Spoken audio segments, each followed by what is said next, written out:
하나님 말씀을 함께 보도록 하겠습니다. 오래간만에 로마서를 봅니다. 로마서 11장 11절에서 36절까지의 말씀, 우리 성경 구절이 있는 그대로 깊도다 하나님의 지혜와 지식의 풍성함이여 라는 제목으로 말씀을 나누도록 하겠습니다. 원래 24절까지 하려다가 36 마지막 절까지 다 한 번에 하도록 하겠습니다. 11절과 12절 우리 함께 읽도록 하겠습니다. 로마서 11장 11절과 12절입니다. 함께 읽습니다. 그러므로 내가 말하노니 그들이 넘어지기까지 실족하였느냐? 그럴 수 없느니라. 그들이 넘어짐으로 구원이 이방인에게 이르러 이스라엘로 시기나게 함이니라. 그들의 넘어짐이 세상의 풍성함이 되며 그들의 실패가 이방인의 풍성함이 되거든 하물며 그들의 충만함이리요. 좀 말이 어렵습니다.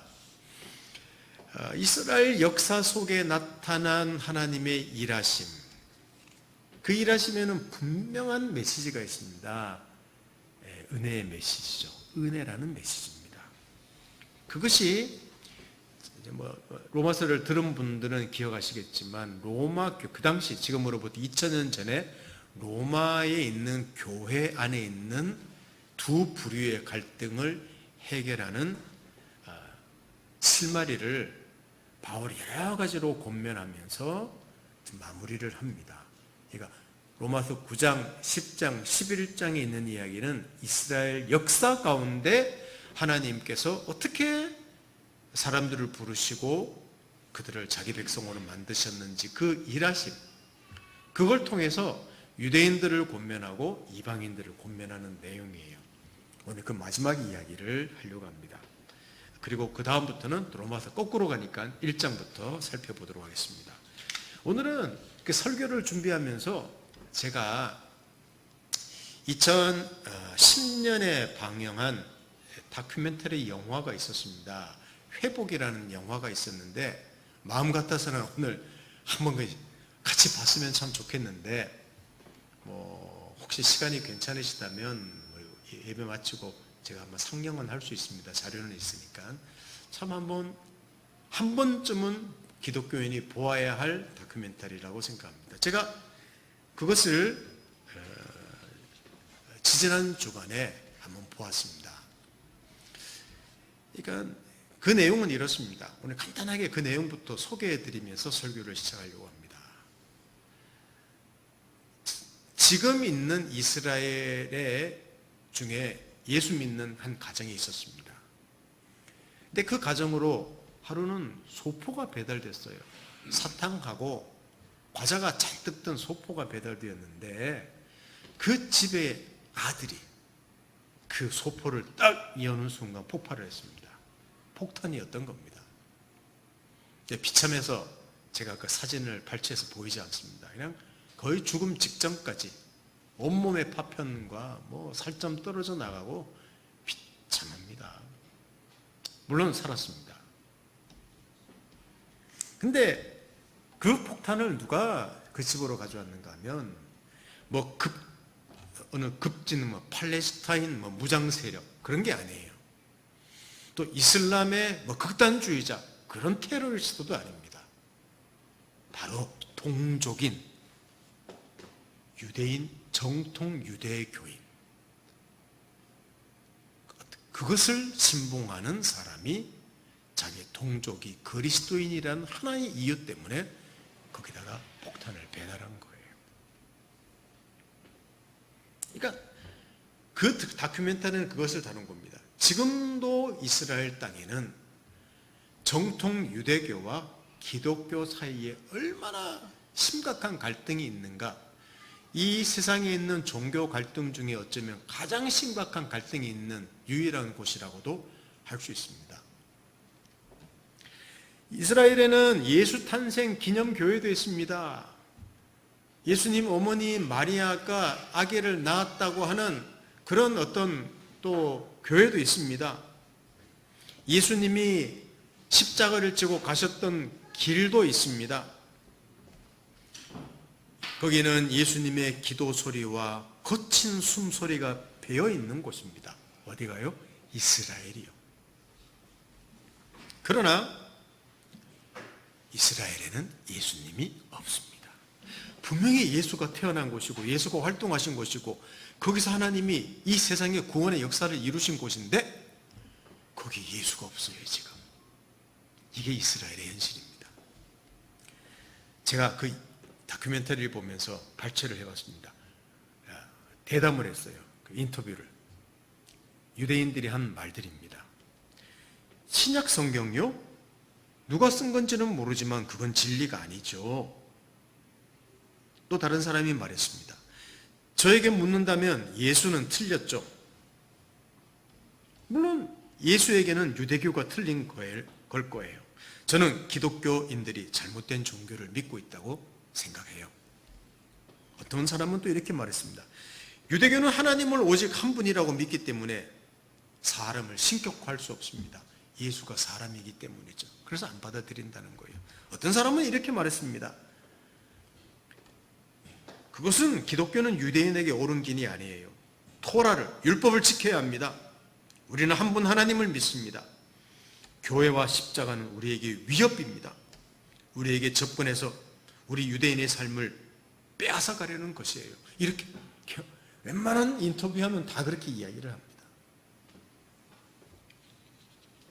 그런데 현재 이스라엘 사람들이 기독교를 가장 증오하는 이유 중에 또 하나가 있습니다. 저는 그 사실을 생각을 안 했는데 그 다큐멘터리를 통해서 좀 알았습니다.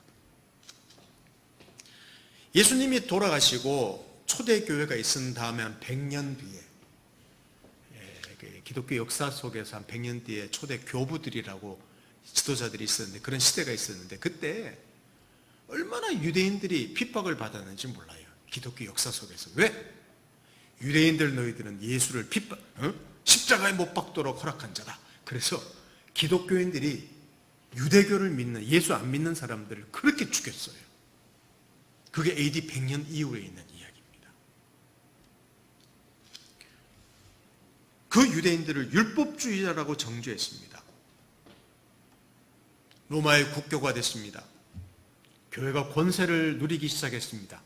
그때부터 대대적으로 유대인들을 핍박했습니다. 강제로 침례받게 만들고 그냥 총칼이 아니죠.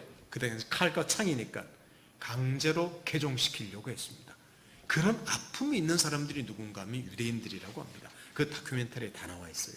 심지어 중세시대 때는요 이슬람하고 싸우는 거지만 십자군이라고 이 십자군이 예루살렘에 쳐들어가서는 이슬람 사람들을 하고 싸워야 되는데 유대교인들을 큰 회당에 다 몰아넣고 그냥 화형, 불살라 죽이는 일까지 벌어졌습니다. 그리고 유대인들을 동족을 죽이면서 뭐라고 했는가 하면 동족이 아니죠. 유럽이 기독교이니까 기독교가 그들을 죽이면서 할렐루야 하나님을 찬양합니다. 그리고 유대인들을 다 죽였습니다. 그게 하나님의 뜻이라고. 이런 역사가 뼈아픈 역사가 있었어요. 그러니까 심지어는 여러분 독일의 히틀러가 유대인들을 600만 이상 죽였지 않습니까? 홀로코스트라고 하죠. 대학살. 근데 이 유대인들은 어떻게 생각하는가 하면 나치, 히틀러, 독일, 이태리 모두 다 기독교 국가라고 생각합니다. 기독교가 유대인들을 살해했다. 그렇게 이해하는 거예요. 유대인 땅인 이스라엘에 기독교 선교사가 있다는 것은 매우 나쁜 일입니다. 이렇게 이야기했습니다. 이 정통 유대교 믿는 사람이에요. 이게 그 사람들의 반응이었습니다. 그러나 가장 근본적인 이유는 하나입니다. 예수가 메시아가 아니라는 겁니다. 하나님이 사람으로 온다는 것은 불가능하다는 겁니다. 십자가에서 비참하게 죽은 하나님의 아들이 어디에 있느냐, 메시아가. 말도 안 돼. 그게 사실은 근본적인 이유고 그 다음으로는 기독교인들이 유대교를 그렇게 핍박했다는 거예요. 그래서 지금도 이스라엘 땅에 가면 분명히 예수님이 태어나신 하나님이 일하시는 곳인데 선택한 백성인데 그들 대부분은 예수를 믿지 않습니다. 2010년도 기준으로 이스라엘 땅에 있는 유대인, 아니 기독교인, 그걸 메시아닉 주라고 합니다. 주라는 말은 유대인이라는 말이 영어거든요. 메시아닉 주, 예수를 메시아로 받아들인 유대인. 이들은 14,000명밖에 안 된대요. 이스라엘 전체 인구의 1, 2%밖에 되지 않습니다. 그들은 정통 유대교 믿는 사람들이 얼마나 그들을 방해하고 핍박하기 때문에 예수 믿는 것도 너무너무 쉽지 않습니다. 자, 그림 하나 또 볼까요, 사진? 이게 뭐냐면 전단지예요. 여기 사에 있는 사진들이 다 기독교인들입니다. 이 사람들은 카메라를 들고 다니다가 복음 전도하는 사람이 있으면 사진을 찍어요. 그래서 다 모아서 전단지를 만듭니다. 아니, 이 사람들이 뭐 불법을 행한다는 거예요. 그리고 여러분들 이 사람을 만나면 조심하시오. 저 사람들은 하나님을 모독하는 사람들입니다. 재밌는 사실은 광고지를 뿌린다고 합니다. 그게 이스라엘의 현실이래요. 또 하나 사진 볼까요? 중간에 서 계신 분이 기독교 목사님이십니다. 앉아있는 사람이 유대교를 믿는 정통 유대주의자들입니다. 지금 여기 중간에 문이 있는데 여기 교회당인데 예배 못 가게 하려고 방해하고 있는 사람들, 이걸 지금 2년 동안에 매주마다 와서 앉아있답니다. 돌아가면서 사람들이. 그게 이스라엘의 현실입니다. 그러나 이 유대인 그리스도인들은 조금씩 늘어나고 있습니다. 이스라엘 자기 동족을 위한 기도 모임도 늘어나고 있습니다. 과거 교부들이나 많은 기독교인들이 유대인을 핍박했다면 지금에 있는 기독교인들은 그렇게 하지 않는다고 합니다. 자기 동족을 사랑하고 기다려주고 이해하고 그런 그리스도인들이 많아졌다고 합니다.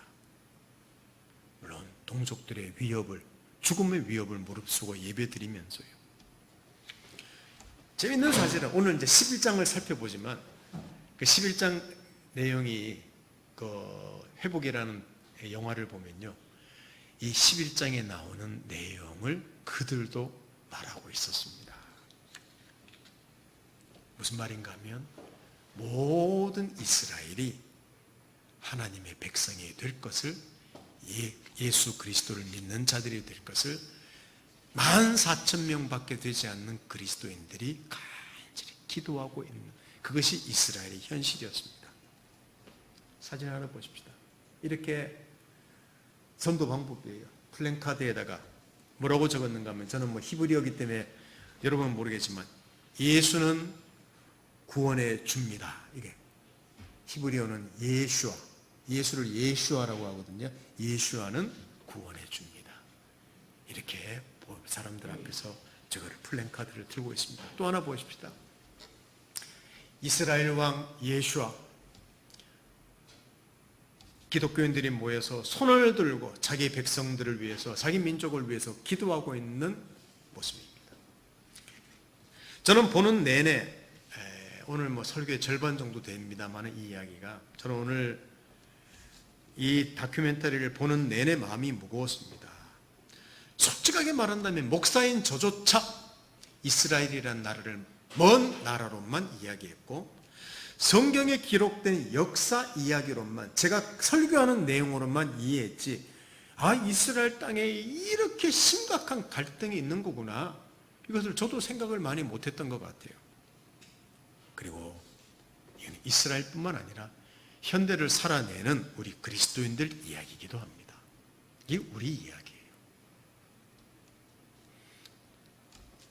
자, 이런 다큐멘터리 영화에 있는 내용을 한번 생각해 보시면서 얼마나 심각한 갈등이 있는 곳이 지금 이스라엘인가, 그게 언제부터 있었는가 하면 지금부터 2000년 전 바울이 사역하던 시대도 같은 이야기가 오늘 나오고 있습니다. 자, 11장 내용을 제가 짧게 한번 요약을 하겠습니다. 자, 세상을 위한 하나님의 일하심이라는 제목입니다. 오늘 본문은 이런 내용입니다. 오늘 다 읽지는 않겠지만 몇 구절만 한번 읽겠습니다만은 이런 내용이에요. 한번 잘 들어주십시오. 이스라엘은 실패했습니다. 무슨 말인가 하면 하나님이 보내신 메시아인 예수를 죽였다는 말입니다. 믿지 않았다는 말입니다. 이스라엘 실패했습니다. 근데 그게 끝이 아니라는 거예요. 오늘 11장에 있는 이야기는 이스라엘이 넘어지니까 복음이 이방인에게로 향합니다. 그러니까 이스라엘이 풍성해져야 되는데 이방인이 풍성하게 됐다. 자, 잘 들어주십시오. 근데 이방인들이 하나님 백성 되어서 풍성해지는 걸 보면서 이스라엘 사람들이 시기했다? 아니, 저것들이 그러면서 그들도 예수를 받아들이는 날이 올 것이다. 그 이야기를 하고 있는 겁니다.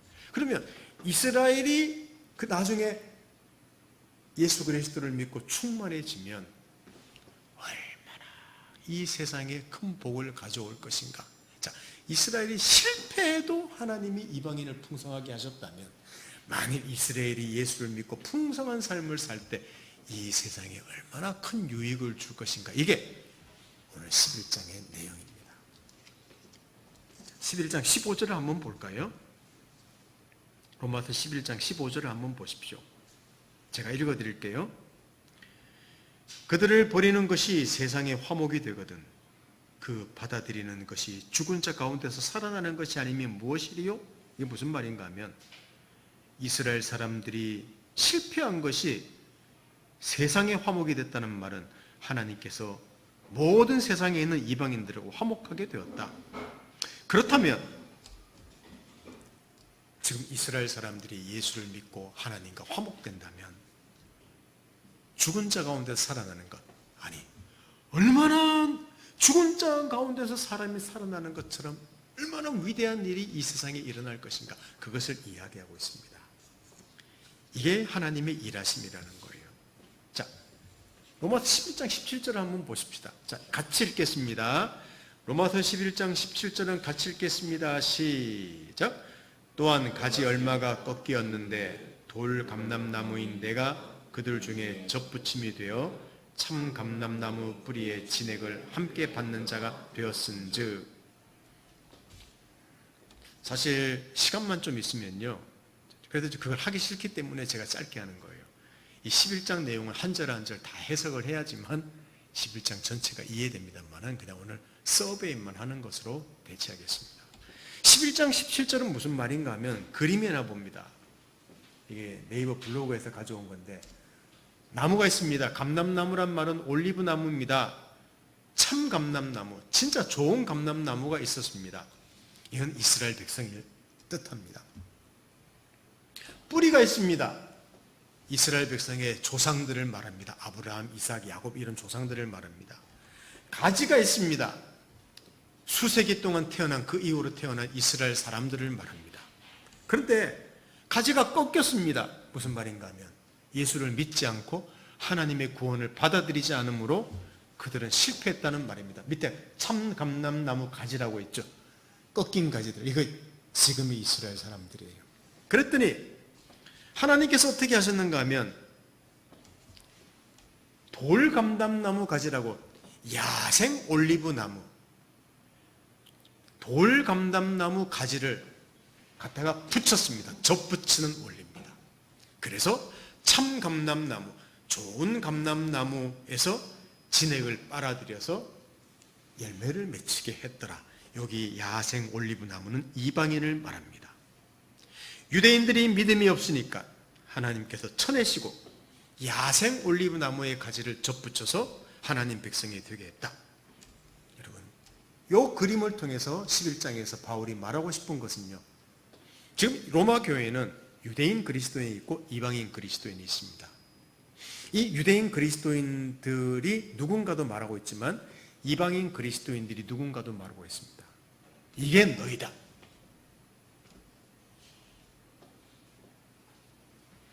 너희들은 하나님께서 이렇게 해서 구원을 베푼 사람이야 라고 지금 이야기하고 있는 거예요. 지금 자, 11장 20절부터 24절까지를 한번 보겠습니다.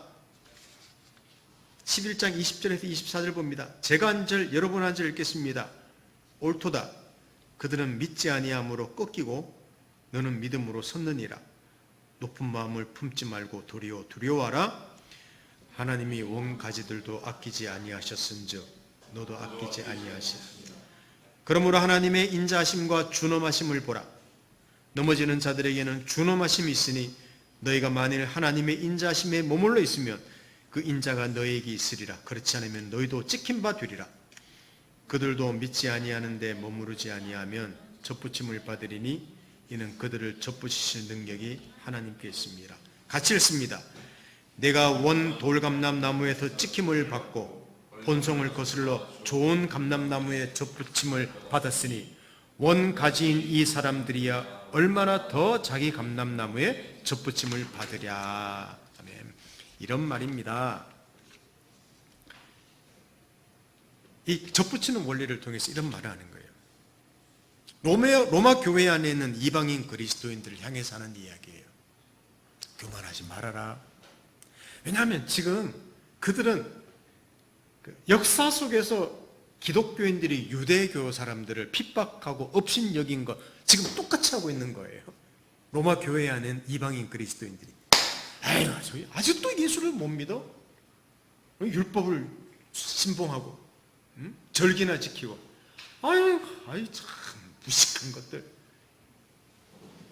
그렇게 정죄하고 뭐 비판하고 하찮게 여기고 이게 이방인들이에요. 그들에게 바울이 적는 내용이에요. 이 사람들아, 당신들은 누군지 아시오? 당신들은 야생 올리브 나무였던 사람이요. 하나님도 몰랐던 사람인데 하나님이 갖다가 접붙여서 이스라엘 태어난 예수 그리스도로 말미암아 구원받은 사람이요. 이스라엘 사람들이 안 믿으니까 당신들이 믿게 된 거예요. 덤으로 믿은 사람들이요. 알겠소? 하고 지금 이야기하는 거예요. 그래서 교만하지 마시오. 유대인들이 실패했다고 무시하거나 비판하지 마시오. 당신들이 특별해서 하나님 백성이 된 게 아니라 믿음으로 은혜로 된 것이요.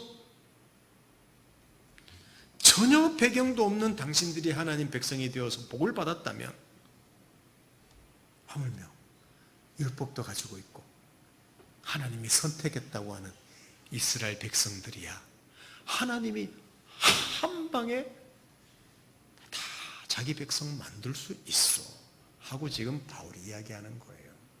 그게 지금 바울의 이야기입니다. 자, 아까도 말씀드렸다시피 오늘 11장 남은 내용을 자세하게 설명을 못 드리는 걸 죄송하게 생각합니다. 좀 들으면 또 복잡하기 때문에 제가 이렇게 짧게 말씀드리는 거예요. 정리합니다. 이스라엘 백성들이 실패했습니다. 구원이 이방인으로 넘어갔습니다. 이스라엘 사람들이 시기합니다. 이스라엘 사람들이 구원을 얻습니다. 그래서 세상은 더 복을 받습니다. 그러니 이방인 그리스도인들은 교만하지 말고 그 하나님의 일하심 앞에 겸손하게 있으시오 하고 말하는 내용이 오늘 11장 뒷내용입니다. 그렇다면 한번 결론적으로 저는 오늘 설교를 마무리하려고 합니다. 무엇을 오늘 11장이 말하고 있는지 내용이죠. 하나님을 실패하지 않는다는 이야기입니다. 이게 오늘 11장 끝까지 있는 내용에 제가 하고 싶은 이야기, 바울이 하고 싶은 이야기입니다. 하나님은 실패하시지 않습니다. 왜? 이스라엘은 실패했습니다. 구원이 이방인으로 갔습니다. 아까 말씀드린 그대로예요. 그게 공식이 아닙니다. 이렇게 갔다가 이 사람이 구원받다가 시기해서 가는구나. 여러분 여기서 공식 찾을 필요 없어요. 이것만 기억하시면 됩니다. 하나님은 실패하지 않는다는 것입니다. 그리고 우리의 실패가 하나님의 실패가 아니라는 말입니다. 하나님의 일하심을 절대로 제한해서는 안 된다는 말이기도 합니다. 우리의 죄와 실패와 우리의 부정이 하나님의 사랑과 지혜와 그의 은혜의 일하심을 능가할 수 없다. 이게 바울이 로마서 11장에 기록하고 있는 내용입니다. 여러분, 성경에서 가장 실패라고 생각되는 사건이 내용이 뭐라고 생각하십니까? 제가 한번 물어보겠습니다. 설교 중에. 성경에서 가장 큰 실패 사건이 뭐라고 생각하십니까? 하나님이 일을 하신 것 중에 가장 실패한 것 같은 사건. 아까 설교 중에도 다 이야기했습니다. 뭐냐면 메시아인 하나님 아들을 보내어서 그가 십자가에 죽은 사건. 이게 가장 큰 실패 사건처럼 보이는 사건이에요.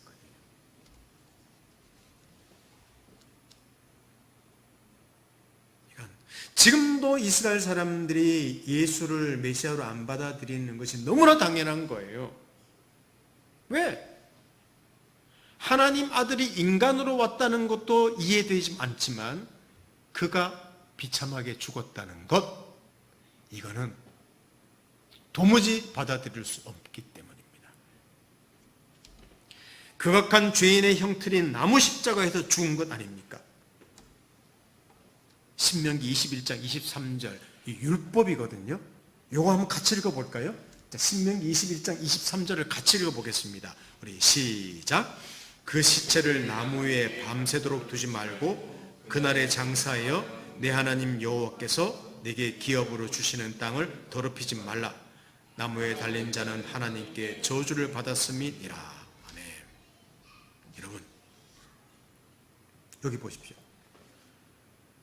나무에 달린 자는 저주받아 죽은 자라고 합니다. 예수는 나무에 달라 죽었습니다. 하나님의 저주를 받아 죽은 거예요. 저주받은 건 맞습니다. 모든 사람의 죄와 온 인류의 죄의 저주를 대표해서 받은 겁니다. 그러나 하나님께서는 그를 다시 살리셨습니다. 그 죽음의 의미가 무엇인지, 그리고 예수라는 분이 누구신지를 드러낸 사건이 부활 사건입니다. 사람들이 틀렸다고 한 곳, 저주받아 죽은 인간, 저 사기꾼, 바로 그 자리에서 하나님께서는 구원의 길을 여셨습니다. 최고의 실패를, 무슨 실패? 하나님 아들이 나무에도 죽는 저주의 죽음. 그 자리에서 도무지 상상할 수도 없는, 누구든지 예수를 믿음으로 누구든지 은혜로 구원을 얻는 그 하나님의 일을 만드셨습니다.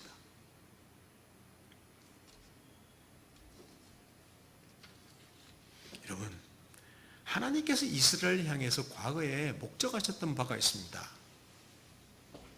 출애굽기 19장 5절 6절 한번 보겠습니다. 제가 읽어드릴게요.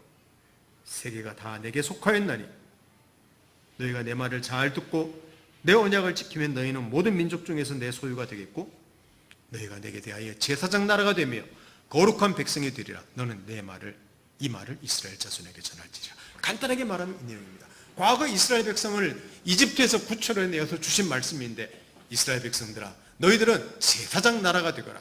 이 말은 무슨 말인가 하면 온 세상에 하나님의 복음을 전하는 선택받은 백성이 되거라, 이렇게 줬는데 어떻게 되었습니까? 이스라엘 사람들은 실패했습니다. 제사장 역할을 감당하지 못했습니다. 하나님 실패했습니까? 지금 그 이야기하고 있습니다. 제사장 나라 역할 못했습니다. 누가 하죠? 이방인들이 그 일을 했습니다. 이게 하나님의 일하심이에요. 하나님 실패하지 않습니다. 바울의 전도를 통해서 유럽까지 복음화되었습니다. 유럽 교회들은 텅텅 비어갑니다. 지금으로 100여 년 전에 이 땅에도, 우리나라 이 땅에도 엄청난 부흥의 역사가 일어났습니다. 그러나 지금 사람들은 교회를 외면합니다. 기독교를 외면합니다. 하나님 살아계신가요? 하나님 여전히 일하고 계신가요? 사실 의문이 들 때가 한두 번이 아닙니다. 사랑하는 성도 여러분, 여러분에게 실패라고 생각하는 것들이 혹시 있습니까? 많을 겁니다. 내가 가진 지식, 실력, 재물, 외모를 볼 때, 그것을 다른 사람과 비교해 볼 때 얼마나 좌절합니까?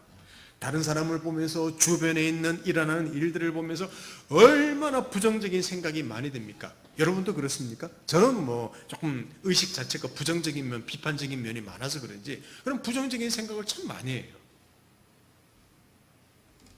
저 혼자 저 자신을 두고 좌절할 때도 많습니다. 여러 번 있습니다. 로마서 11장 내용이 언제 어떻게 이루어질지, 진짜 이스라엘 백성들이 시기에서 모두 다 예수 그리스도를 믿고 그래도 세상이 복받는 거? 언제 올까? 2000년 전에 그런 일이 있다고 지금 로마서에서 이야기했는데 벌써 2000년이 흘렀는데 14,000명밖에 안 되는데 예수 믿는 사람이 언제 이스라엘이 기독교인 될까? 사실 우리는 모릅니다. 그래서 제가 이 설교를 구절구절 해석하지 않는 거예요. 솔직하게 11장 내용 아무도 모릅니다. 한 가지 분명합니다. 하나님은 실패하지 않으신다는 사실입니다. 그리고 그 하나님의 일하심을 우리가 다 이해할 수 없지만 반드시 하나님은 자기 일을 열심히 하고 계신다는 사실입니다. 그게 사실 11장의 내용이에요. 이렇게 결론 지을 수밖에 없습니다. 그게 로마서 11장 29절부터 시작한 36절까지의 이야기입니다. 자, 29절을 읽고 33, 34, 35, 36절을 우리 29절부터 제가 한 절, 여러분 한 절 마지막으로 읽도록 하겠습니다. 하나님의 은사와 부르심에는 후회하심이 없느니라. 깊도다 하나님의 지혜와 지식의 풍성함이요 그의 판단은 헤아리지 못할 것이며 그의 길은 찾지 못할 것이로다. 누가 주의 마음을 알았느냐? 누가 그의 모사가 되었느냐? 누가 주께 먼저 드려서 갚으심을 받겠느냐? 이는 같이 읽습니다. 이는 만물이 주에게서 나오고 주로 말미암고 주에게로 돌아감이라. 그에게 영광이 세세 있을지어다. 아멘. 사랑하는 성도 여러분, 하나님의 지혜와 지식의 그 풍성한 넘친 것 너무 깊다고 바울이 찬송하고 있는 내용이에요. 판단은 하나님의 판단 헤아리지 못합니다. 그의 길 찾지 못한다고 합니다. 누가 그 마음을 알 수 있습니까? 누가 그의 모사, 이게 카운셀러, 누가 상담자가 되어서 하나님과 상담할 수 있겠습니까? 오직 주께로부터만 모든 것이 나오는데, 이게 바울이 이스라엘 역사 가운데 나타난 하나님의 일하심을 정리하면서 결론 짓는 이야기입니다. 성도 여러분, 그렇다면 우리가 이 말씀을 대하면서 정리를 해봅시다. 우리는 교만해서는 안 됩니다. 함부로 판단해서도 안 됩니다. 쉽게 좌절해서도 안 됩니다. 이스라엘 백성, 어떻게 예수도 안 믿어? 판단하지 마십시오. 아직도 다른 종교? 판단하지 마십시오. 비판하지 마십시오. 우리가 할 수 있는 유일한 길이 뭔지 압니까? 지금 메시아의 주들이 하는 것처럼 이웃을 사랑하고 기다려주고 용납하고.